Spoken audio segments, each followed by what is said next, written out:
We now see that our positivity rate is trending down, and many persons would have seen us gone from in the 30s, near 40%, down to now in the teens. But where do we want to be? Remember that very early in the pandemic, 5% was what was looked at the level that we want to be at. And countries were required to be below 5% consistently for a while before they could relieve any kind of restrictions. So the positivity rate is the number of COVID-19 positive tests over the number of COVID-19 tests done. And here we would see that greater than 10% is very high transmission. We had gone up to 38.9%. So we were way above the very high transmission. High transmission is 8 to 10%. Right now, we have not reached down to 10%. So we are still in the very, very high transmission. We need to get down below 5% to get into the green, where we can feel comfortable to relieve restrictions. Next slide. And this is what it looks like when we look at the graph in terms of the number of cases.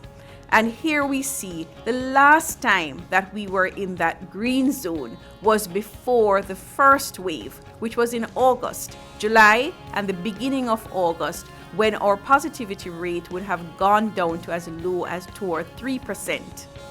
That is where we need to get back to.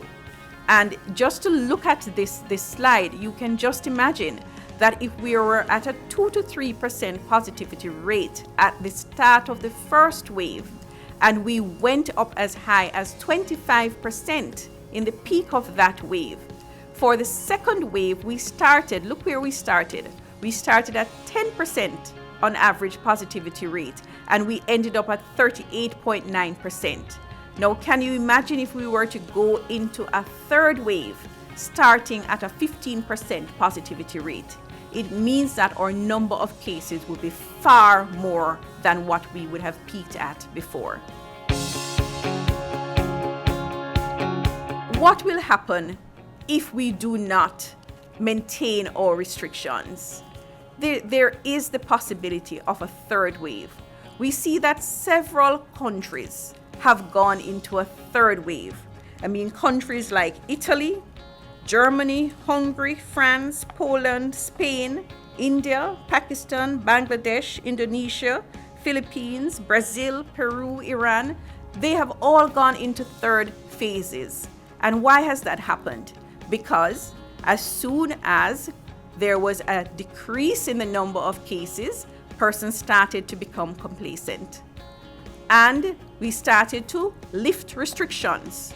More movements. Persons started to feel that they had to have the freedom to have gatherings, and there were mass gatherings in many of these countries. We can see very, very clearly, what has happened in countries like India, where with the release of restrictions in February, they have now gone into a third wave. It can happen to us.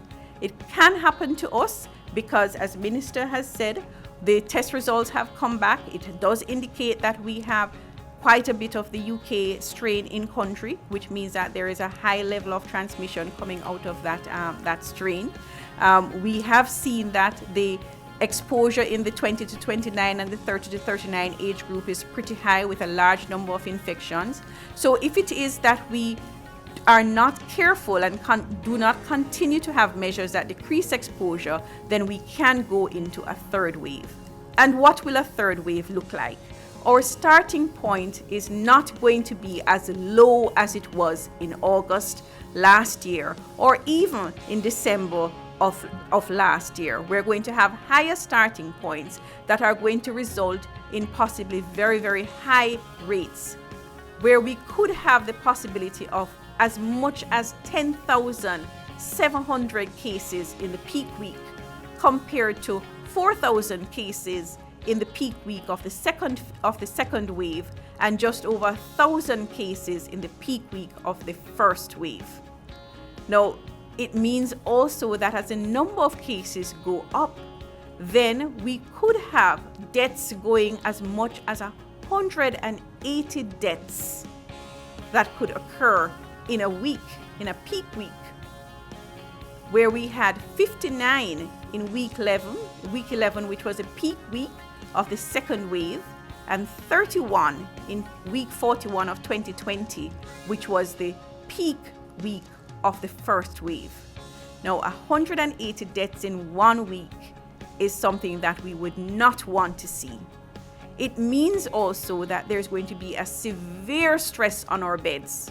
And where we went up to 716 beds at peak, we could be going up to needing as much as 1,900 beds. Do we have 1,900 beds? We do not.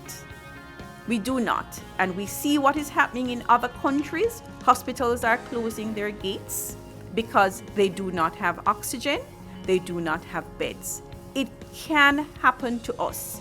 And now is the time that we have to ensure that we take the precautions, that we continue to maintain our restrictions, we decrease exposure, we wear our mask, we keep physical distancing, we stay at home, avoid gatherings, social gatherings, business gatherings, any type of gatherings.